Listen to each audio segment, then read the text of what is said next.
Hey, welcome to the Somados YouTube channel. Just as an introduction, since it's the first video, I want to talk about the plan for the channel. Mostly we'll be looking at news and politics from a leftist perspective. In addition to that, though, I like to cook, play video games, I like learning about history. Fancy myself funny sometimes, or at least funny looking, so we'll see how comedy gets mixed in along the way as well. Anyways, let's just get into today's video. We're going to be looking at the bourbon industry in Kentucky and how its exponential growth has led to some problems, namely whiskey fungus and the barrel tax. So let's get started.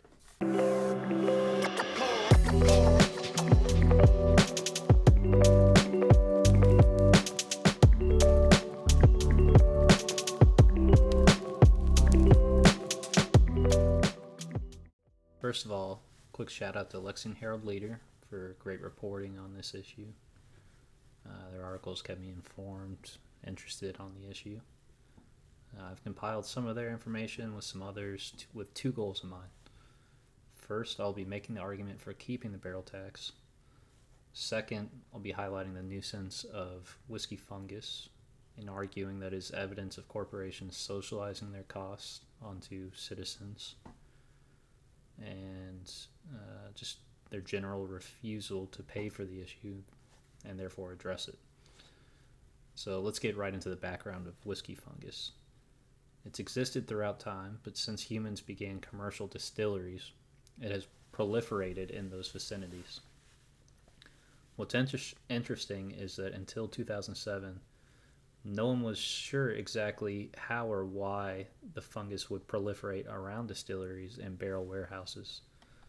The first known research of the phenomenon occurred in 1872 in Cognac, France, where of course they distilled cognac. Fast forward to 2007 in Lakeshore, Ontario. Mycologist James Scott is tasked by Canadian Club Whiskey to find out if their distillery is responsible for mold accumulating in nearby neighborhoods. Scott eventually finds that the so-called angel share was the culprit.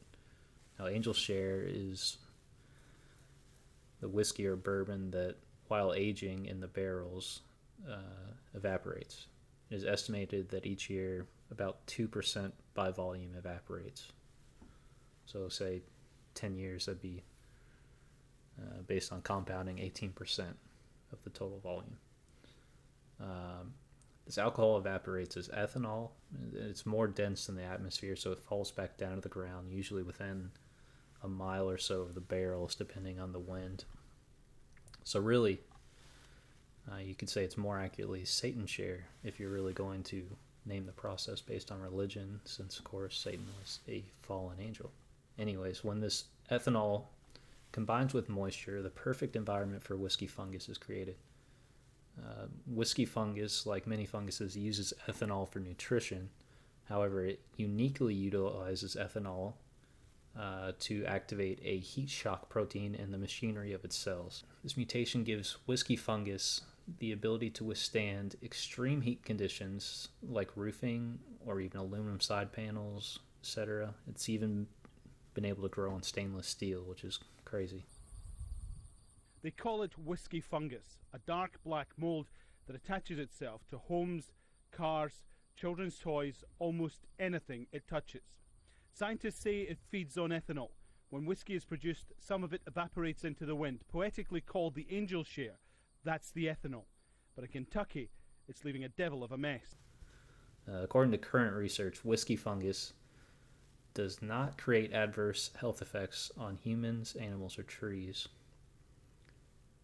which seems unintuitive, but we'll see, I guess. However, the impact on property values is very real. Of course, you want to sell your house, you're required to disclose any mold infestations. So, whiskey fungus has decreased home values by as much as 25% in some cases. If you look up here at the gutters and see how badly stained they are. Mike Mills is an environmental scientist. He bought his house in Kentucky 10 years ago. Now he can't sell it. People would come and say, well, I really like your house, but I just don't want to deal with this problem. and so I know it's affecting the sale of houses and probably the values too. These houses in Frankfort, Kentucky sit around 2 kilometers from a whiskey distillery. Locals have tried scrubbing, power washing, even chemicals, but the fungus keeps coming back. So that's the broad stroke into the first of the two issues. Next, we need to look at the exponential growth of the bourbon industry in Kentucky, which kind of acted as the catalyst for why whiskey fungus and the barrel tax have caused some political friction. First of all, bourbon doesn't have to be made in Kentucky technically, but it is synonymous with the branding of bourbon, and Kentucky produces 95% of the world's supply of bourbon. And I say world's because it's popular in other countries, especially Japan. It's interesting is I worked at a country club at one point, and I talked to a lot of people that did a lot of world travel, and they would say how bourbons like Blanton's they couldn't find in the United States hardly anywhere, but they go to the stores in Australia or Japan, and it would be fully stocked with more selections than what you would find in the United States, in addition to their just it being there in the first place, which I find kind of interesting. Having worked in restaurants for a long time in Kentucky, I'm just going to put up the graphic for the requirements of bourbon. Pause it if you'd like to read those. I've explained them one too many times to want to do it again. But anyways, in 1999, 455,000 barrels of bourbon were filled. In 2020, 2.5 million barrels were filled in Kentucky. That's an all-time record, and it's more than 4.5 times X growth in that time. So in 2020, that brought the currently aging barrels in Kentucky to another record of 10.3 million at the year end of 2020. And that's in a state of Kentucky where the population is 4.5 million, which is pretty wild to think about. So this growth in the production of bourbon has led to corporations lobbying the state government to repeal the barrel tax. The barrel tax in Kentucky is surprisingly progressive for such a really conservative state. The barrel tax functions as a value-added tax on all bourbon barrels aging in Kentucky. According to the Kentucky Distillers Association, obviously a pro-business group, this is the only value-added tax in the world levied against the aging of spirits. For those 10.3 million barrels mentioned earlier in Kentucky in 2020, the corporations only paid $29 million collectively. Really not that much. The calculation for the tax is 1 nickel per $100 of assessed value.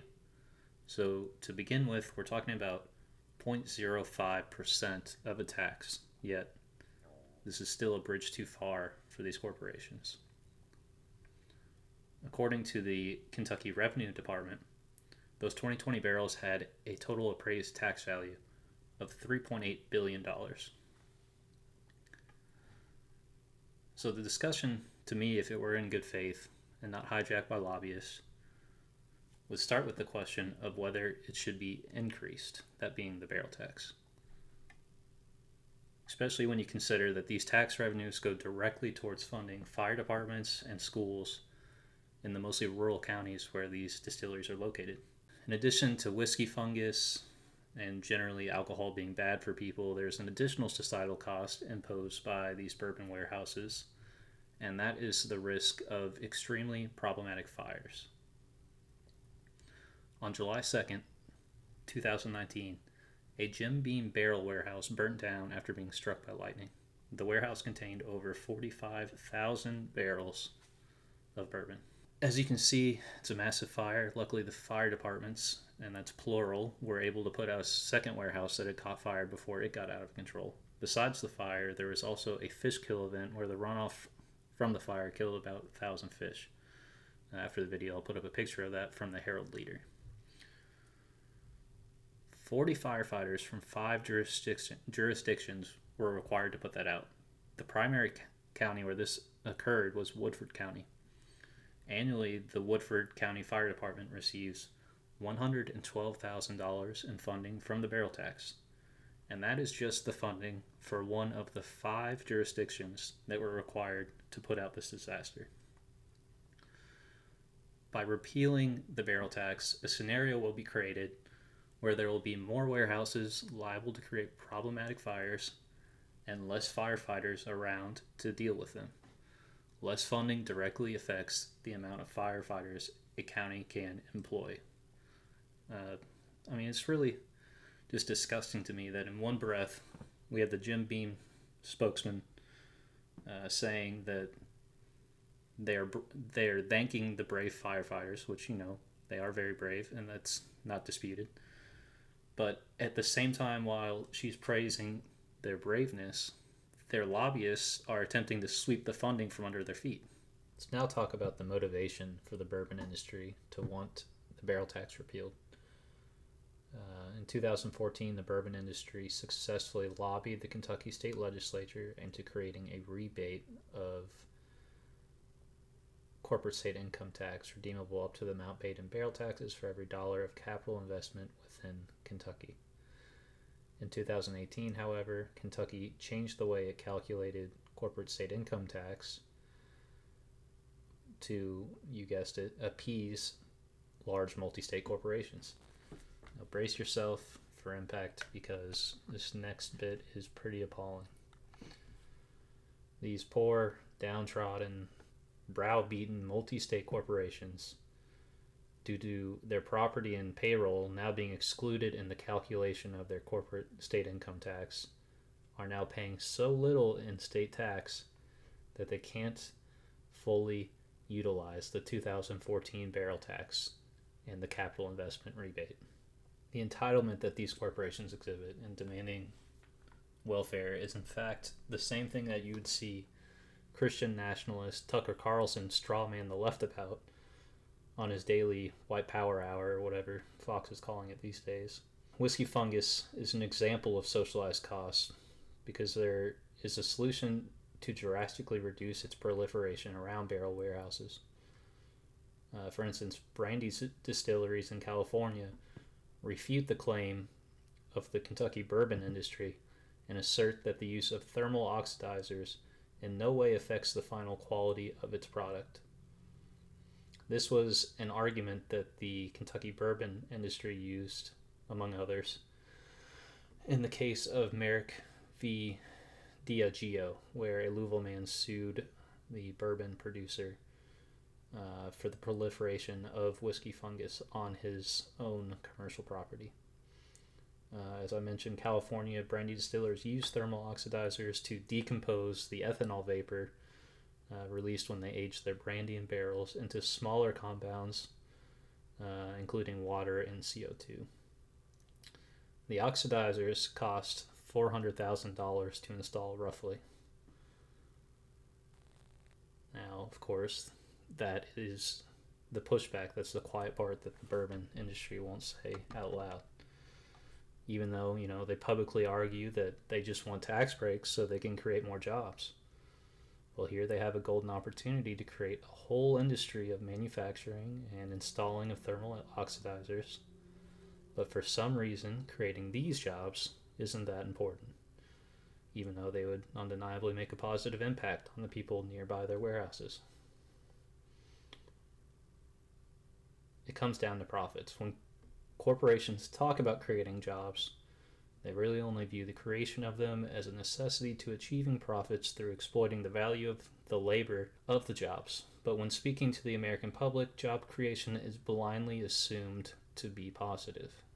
It is important to question what are the quality of the jobs being created and why are the jobs being created. Is it for sheerly profit? Are the workers being fairly compensated, etc.? As an example of asking why is something being created, let's look at the Angels Envy project in Henry County. In Henry County, Angels Envy is set to convert Glenby Farm into a massive facility that includes the following: up to 25 bourbon barrel warehouses, VIP lodge and cabins, an amphitheater, event space, tourism center, and a helipad. Will these amenities be accessible to the working class? In other words, let's ask, who are these amenities being created for? If taxes that would benefit Kentuckians as a whole are instead diverted to this project, why then should it be used for VIP lodging, cabins, and helipads, especially when the people that profit from presumably these VIPs coming in and spending their money aren't going to end up paying any taxes back into the system? It's ridiculous. Henry County is a largely agrarian county nestled equidistant between Louisville, Lexington, and Cincinnati, which are the largest population centers in and around Kentucky. Obviously, this serves as important farmland. The interaction of whiskey fungus on farmland, especially greenhouse type setups, will be something to monitor and frankly be weary of, in my opinion. Right now, Angel's Envy is wanting to buy a 1,200 acre property that borders us for 3,700 feet. We're the primary adjoining neighbor. And from where we garden, its impact on us will be undeniable. They want to put 25 new bourbon rack houses.